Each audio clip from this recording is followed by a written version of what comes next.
Hello, friends. I am very warm welcome, and we are very happy to share with you that the ideas that we brainstorm day in and day out, और जो हम कोशिश करते हैं कि हर subject की pedagogy को create कर सकें, उसको एक नया रास्ता दिखा सकें, ताकि पूरे भारत के जो स्टूडेंट्स हैं वो बिना किसी परेशानी के अपने एक्यूमेन को यूज करते हुए चीजों को आगे बढ़ाएं। That is why not only from the mains examination perspective but overall personality के लिए भी ऐसे writing exam is very important. ऐसे examination as you will see it makes और मार्क्स। अगर मैं कहूं कि सिलेक्शन, तो सिलेक्शन अगर आप नहीं भी मानते तो रैंकिंग में ऐसे राइटिंग का बहुत बड़ा रोल। ऐसे राइटिंग का कोई फुल प्रूफ सॉल्यूशन तो नहीं है, because every individual is different, so every individual is writing differently. और रटने का या फिर कॉपी पेस्ट का जमाना भी चला गया। इंस्टाग्राम रील्स के हैक्स, आप अगर बहुत सुपर स्मार्ट है तो शायद आप लिख के कुछ कर पाए, लेकिन क्वेश्चन अराइजेस, क्या हम में से सब लोग इतने स्मार्ट हैं? So that is why there must be a scientific process. So here in front of you is essay writing for UPSC step by step manual, और आपको इसका डिस्क्रिप्शन बॉक्स में लिंक भी मिलेगा. You can go to the Amazon or any other website and you can always find a copy for you, and we are always welcoming you to write your critical feedback and your doubts also. It is one of its own kind of book which is showcasing the whole process, which has been thoroughly documented and investigated at the grassroots level. And I can assure you that in the times to come, this is going to be a kind of a one-hand approach, a blockbuster approach for everyone. Please continue. So when we say step by step, then the chapter 1 is starting with the concept of start with why, like why essay is there, or in fact, why in examination essay writing must be there when we see so many issues around there in India with respect to not only examination but otherwise also. That is why first chapter, when you will read the book, you will find in your own copy that we are starting with why. Next slide is talking about that when we speak about why, then 5 Ws which we are very frequently using in our discussions, जिसमें हम बात करते हैं कि what, when, where, who and how. पता सबको है, लेकिन इसका एग्जाम कंडीशन के अंदर विद इन प्रेशर यूज करना बहुत मुश्किल होता है। इसका एक एग्जांपल औशिक आप बता सकते हैं कि कैसे प्रीलिम्स के एग्जाम में भी ये जो 5 Ws प्लस H है, इसने आपको हेल्प किया? क्या आप एक लाइन में बताएंगे कैसे इसने आपको हेल्प किया? Yes sir. First of all while analysing the each question, तो फिर किस किस जगह से पूछा जा रहा है, कहाँ से पूछा जा रहा है, और फिर कैसे सॉल्व करना है, और कितना समय में सॉल्व करना है, और फिर क्या माइंडसेट होना चाहिए। तो ओवरऑल ये चीज़ तभी सीखता है जब overall we get experience from our daily to daily life learning in our correct, इसीलिए स्पेसिफिक। हमने बोला एटीट्यूड, एप्टीट्यूड और क्रिएटिविटी। और उन एटीट्यूड, एप्टीट्यूड और क्रिएटिविटी शब्द बहुत बड़े बड़े हैं, हर रोज सुनने को मिलते हैं, 24 घंटे हम सुनते हैं, लेकिन ये शब्द बहुत अपने आप में महत्वपूर्ण है। तो इसी एटीट्यूड और एप्टीट्यूड की हम बात करते हैं कि जो हमें ऐसे राइटिंग के अंदर चाहिए, उसी के साथ लॉजिकल रीजनिंग और पर्सपेक्टिव भी चाहिए। और लास्ट में, जैसे कि हमने देखो लिखा भी कि पर्सनल एज जो चाहिए आंसर्स के अंदर, हमने जानबूझकर इन टी टी दा के साथ आना चाहिए था, लेकिन उसको क्यों छोड़ा? क्योंकि ये स्पॉट करने के लिए ताकि आप भी छोटी छोटी गलतियों को खुद पकड़ सकें। So this is the way we work, this is the way we try to highlight. चलिए मूव फॉरवर्ड प्लीज। सो ऐसे पेपर अगर मैं समराइज करूं एक लाइन में, सो वो आपको डीकंस्ट्रक्ट करेगा आपके थॉट प्रोसेस को। वास्ट डोमेन जो एग्जामिनेशन का पूरा, जब आप ऑप्शन रेडी कर चुके हैं, आप प्रीलिम्स दे चुके हैं, आप प्रीलिम्स क्रैक कर चुके हैं, तो आपको एक एक्सपीरियंस देता है, आपको एक अंडरस्टैंडिंग देता है, आपको एक कॉन्फिडेंस देता है, और साथ साथ में आपको अनबायस्ड रहने की हिम्मत भी देता है। वो हिम्मत जो आपको लोकल ट्रेन में चल के आती है, वो हिम्मत जो आपको नाव में बैठ के आती है, वो हिम्मत जो आपको बारिश में चल के आती है, वो हिम्मत जब आप पढ़ना नहीं चाहते हो, अब आप पढ़ते हो। तो that is Y nature nature nature क्या है? जो एम्पैथी और प्रैग्मेटिक अप्रोच की हम बात कर रहे हैं, उसके साथ आपको मिसगाइड करना चीजों को बड़ा आसान है, लेकिन क्या आपको लाइफ लॉन्ग उन चीजों को सस्टेन कर पाएंगे? क्या आप दलाई लामा सर की वैल्यूज को इम्बाइब कर पाएंगे? क्या आप स्वामी विवेकानंद को सिर्फ फूल चढ़ा रहे हैं कि उनकी किसी बात को समझ भी रहे हैं? क्या आप, जब इस्कॉन टेम्पल वाले कहते हैं कि जो डोनाल्ड ट्रंप को बुलेट लगती है, वो बुलेट इसलिए बचाती है क्योंकि एक समय में उन्होंने योगदान दिया था? तो हर तरह की जो विचार हैं, जो सेंसिटिविटी है, जो अपने पेरेंट्स को देख के आपके माइंड में आता है, जो अपने वेल विशर को देख के आता है, वो सारे आइडियाज हमें ऐसे में सपोर्ट करते हैं। इसीलिए इस चैप्टर में आगे बढ़ के जब हम देखते हैं कि, आगे बढ़िए, कि 2 Ps, pragmatism and positivity. So pragmatism क्या है अभिषेक आपकी आइज में? That's what we have practised.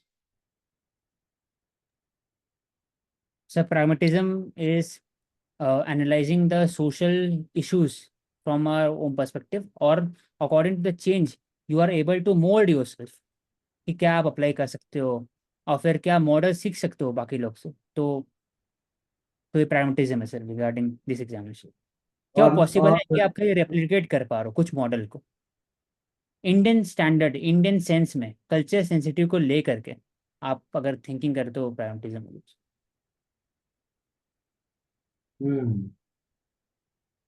तो करुणा आप बताइए पॉजिटिविटी। तो पॉजिटिविटी में ही बोल सकते हैं कि जब भी हम किसी चीज को देख रहे हैं तो पर्सपेक्टिव क्या है हमारा, डे टू डे लाइफ में जो प्रॉब्लम सॉल्व करने की हम बात करते हैं तो कैसे अप्रोच कर रहे हैं उसको हम। हम्म कोई और एग्जांपल?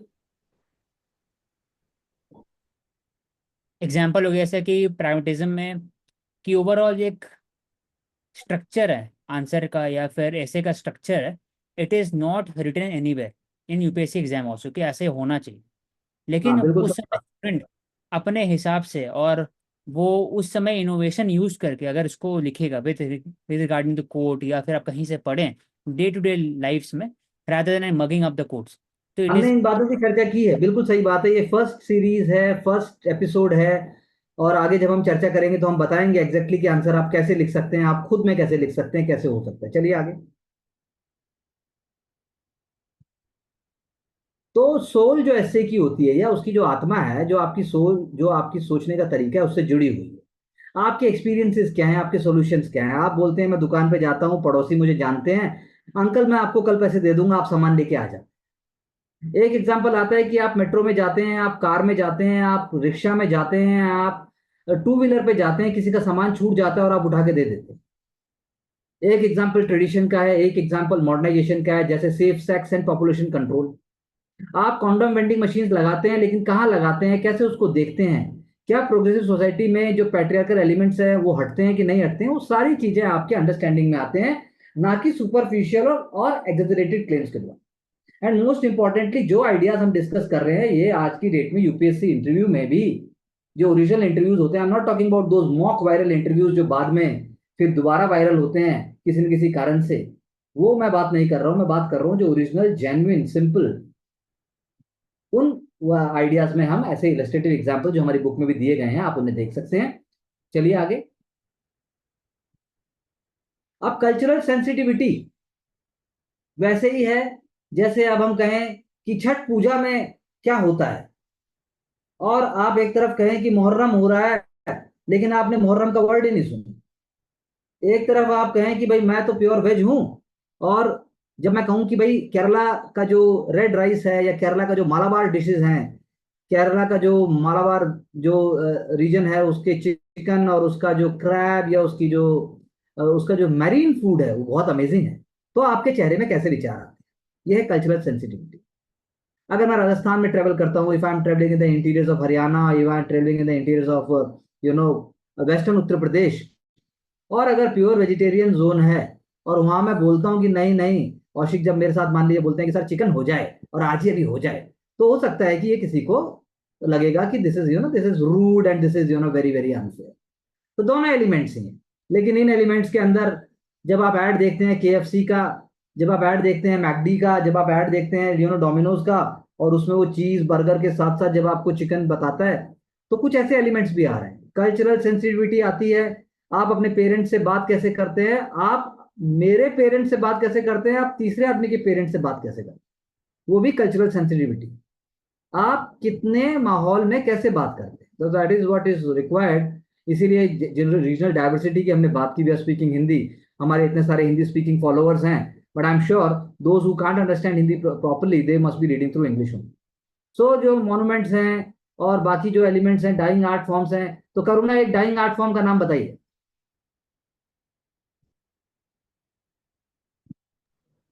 तो सोचना होगा। पूछिए। बहुत सारी डाइंग आर्ट फॉर्म है।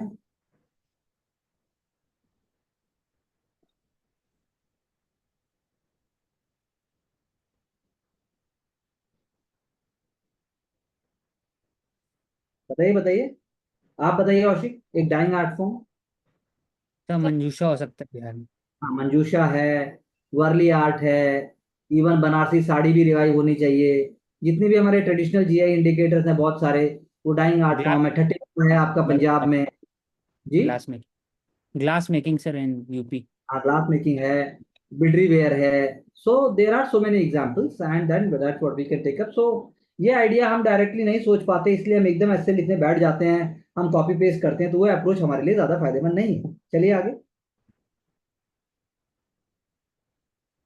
लेकिन हम जो है डॉगमेटिक प्रैक्टिसेस की बात करें, तो डॉगमेटिक प्रैक्टिस यानी डॉगमा।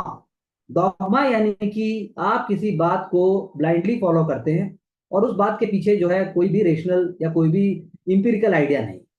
यानी डॉगमा है, गर्ल्स जो है वो बोझ हैं, गर्ल्स की शादी जल्दी होनी चाहिए, गर्ल्स कुछ भी हो लास्ट में उसको कमाना है, लेकिन पति से ज्यादा नहीं कमाया जा सकता, या पति ही कमाएगा।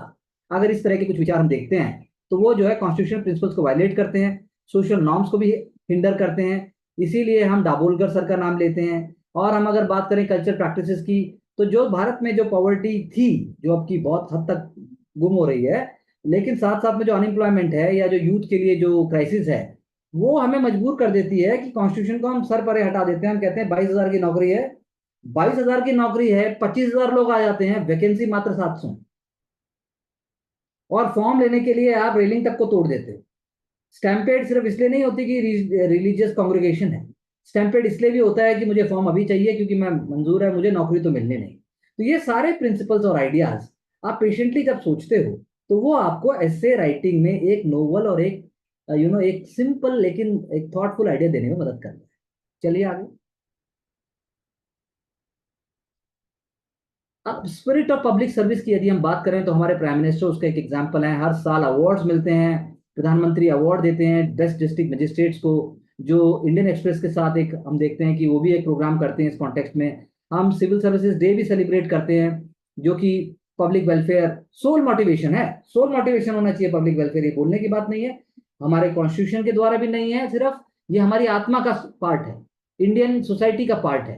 That is why even if we are to stop terrorism, अगर हम जम्मू एंड कश्मीर की बात करें, तो वहां के जो पुलिस ब्रास है, जो उनके टॉप हेड हैं, वो फिर अपने आप में पब्लिक वेलफेयर के एलिमेंट बन जाते हैं, जब वो कहते हैं कि अगर आप टेररिज्म को डायरेक्टली इनडायरेक्टली सपोर्ट करते हैं तो आपकी सरकारी नौकरी छीन ली जाएगी, आपकी फंडिंग भी रोक दी जाएगी। Basically taking up those measures which are directly helping people however radical they are.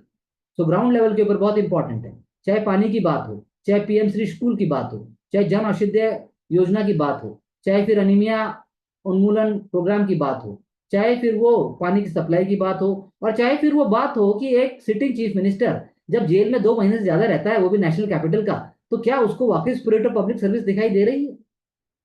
क्या वाकई अंदर बैठ के वो पानी और जल और इनकी बात कर पा रहा है, जब वो अपने ऑफिस ही नहीं जा सकता और जब इंपॉर्टेंट फाइल्स भी उस तक नहीं पहुंच सकती? तो ये कैसी सरकार है प्रभु? इसीलिए हिंदी में जब हमारे मुहावरे आते हैं, अंधेर नगरी चौपट राजा, तो इस तरह के आइडियाज हमने बाद में जो अलग अलग चैप्टर्स हैं उसमें उठाने की बात की है। लेकिन स्पेशल प्रोविजंस की बात जरूर है। जैसे अभी महाराष्ट्र सरकार कह रही है, हम सिर्फ बहनों को ही 500,000 रुपया नहीं देंगे, हम भैया को भी देंगे। भैया को नौकरी मिले ना मिले, भैया को 6,000 रुपये 6 महीने में, 12,000 रुपये 1 साल में हम भैया को जरूर देंगे। तो क्या वाकई ये स्पिरिट ऑफ पब्लिक सर्विस को दिखा रहा है? क्या वाकई ये, आप तो चलिए आईएएस बन गए, बाकी का क्या होगा? हर कोई तो आईएएस नहीं बन सकता। तो पॉइंट इज दैट कि there are lot of answers and lot of questions, Upanishad की तरह सबका उत्तर जो है निर्वाण एक काल्की से नहीं आएगा। काल्की बनाने से, मूवी बनाने से आप थोड़ी देर खुश हो सकते हैं, लेकिन असली उत्तर तो आपको काम करके ही मिलेगा। चलिए आगे। ये देखिए, ये असली उत्तर काम करके मिला। परमेश्वरन अय्यर, फॉर्मर सेक्रेटरी स्वच्छ भारत अभियान के जो थे, हमने बुक में उनको चर्चा भी की, और हमने बताया कि कैसे उन्होंने खुद अपने हाथों से जब उस पिट में जाकर जब उन्होंने किया, it is an amazing example. That's why we also work कंधे से कंधा मिलाकर, ताकि जो एस्पिरेंट है, जो फ्यूचर सिविल सर्वेंट है, वो उन भावनाओं को हमेशा कैरी करे। वो डॉक्यूमेंटेड है यहाँ पर, जब भी वो भूलने लगेगा उसको उसका क्लिप प्यार से व्हाट्सएप पे भेज देंगे कि देखो ये था प्यार, इसी को सोचो और आगे बढ़ो। चलिए आगे। सो 5 एग्जाम्पल कल्चरल ट्रेडिशंस के जो हिंड्रेंस हैं इंडिया के डेवलपमेंटल प्रोसेस में, आप बताइए औषध जी जल्दी से।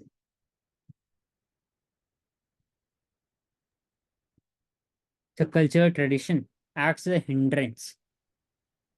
Hindrance हो सकता है with regarding to casteism और बिल्कुल सही बात है। ritualistic practices.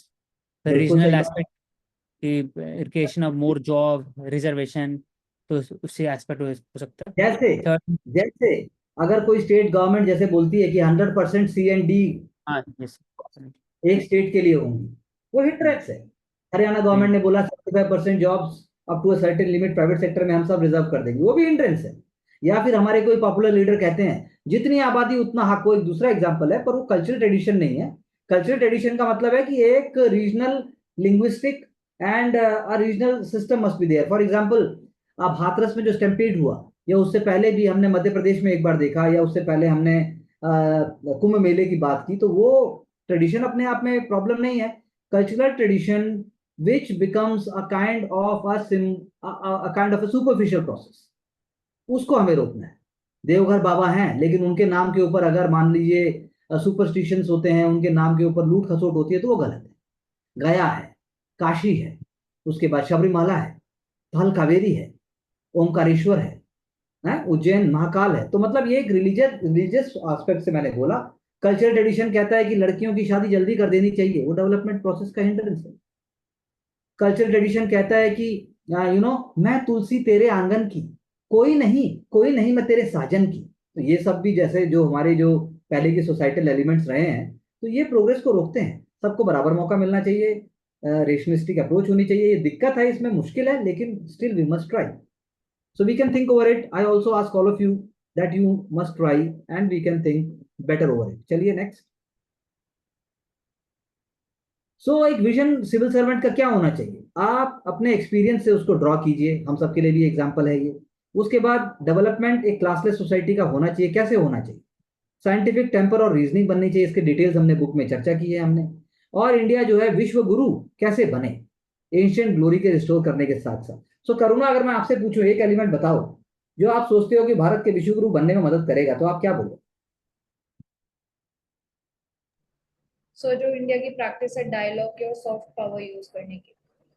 I think I like that. That's a good example. The dialogue. India believes in dialogue. India believes in dialogue with the people who are worthy of dialogue.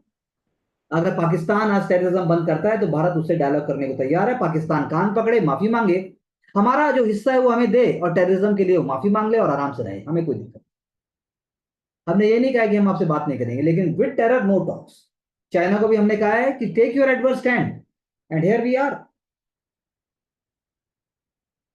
चलिए next. So UPSC एक vast opportunity देती है candidates को। इसीलिए देखिए आप, destiny of a nation is shaped in its classroom. अब classroom यहां पर एक आप ओरिजिनल क्लासरूम मान लीजिए, और उसी क्लासरूम को फिर आप डिपिक्ट कीजिए पूरे एस्से में, और उसके थ्रू आप बताइए कैसे वो एक तरीके कल्चरल डाइवर्सिटी है उसके अंदर, कैसे मॉडर्न है। जैसे हमारा ये क्लासरूम है, यहाँ डेस्टिनी हम भी शेप कर रहे हैं।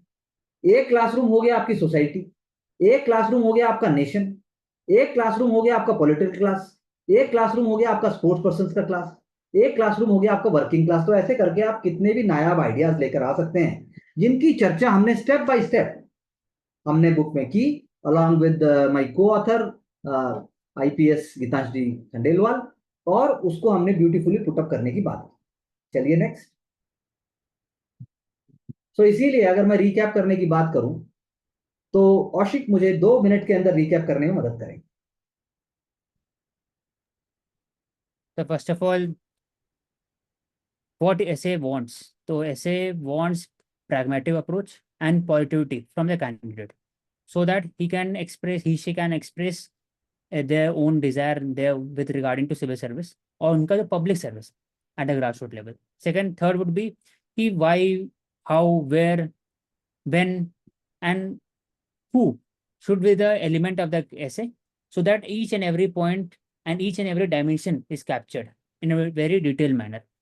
Then third would be having the sensitivity with regarding the people, caring for the vulnerable society, having cultural sensitivity towards the each and every part of the country, because it is talking about all India service. All India service के लिए you have to take a larger stand, broader stand with regarding to country.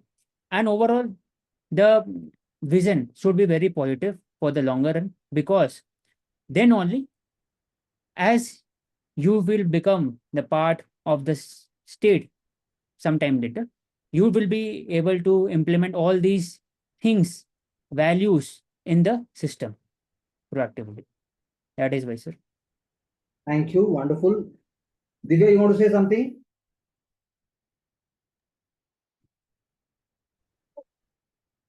और अच्छे से समझा जा सकता है, और डेली लाइफ में जो भी हम करते हैं, जो हम सीखते हैं, उन चीजों को किस तरह से ऐसे के अंदर ला सकते हैं और ऐसे राइटिंग कर सकते हैं। जैसे आपने बोला, उसको कोई पर्टिकुलर वे नहीं है कि किस तरह से हम सीख सकते हैं, उन जी चीजों को अपना कर ही आगे बढ़े। बिल्कुल सही कहा आपने। तो लेकिन उसके पीछे भी एक स्टेप होता है, इसलिए हमारी किताब का नाम भी है ऐसे writing for UPSC step by step में। तो इसको पेशेंटली अगर आप पढ़ते हैं, समझते हैं, I am sure it is going to change the way you think, change the way you write answer. और एक बहुत ही इजी, सस्ता और एक बहुत ही महत्वपूर्ण किंतु गाइडेड प्रोसेस है, जो मैं चाहूंगा कि आप फॉलो करें। डिस्क्रिप्शन बॉक्स में इसका लिंक भी है, आप कमेंट बॉक्स में क्वेश्चंस भी डाल सकते हैं, and we will be willing to more than welcome it. इसी के साथ फर्स्ट एपिसोड को हम एंड करते हैं, and we be soon coming up with the second episode, जिसमें हम सब्सिक्वेंट चैप्टर्स की डिटेल्स और साथ साथ में कैसे हमें काम करना है उसकी हम बात करेंगे। Thank you very much, wishing all of you all the best, and keep watching and rising to new heights for success with अंसरकारी।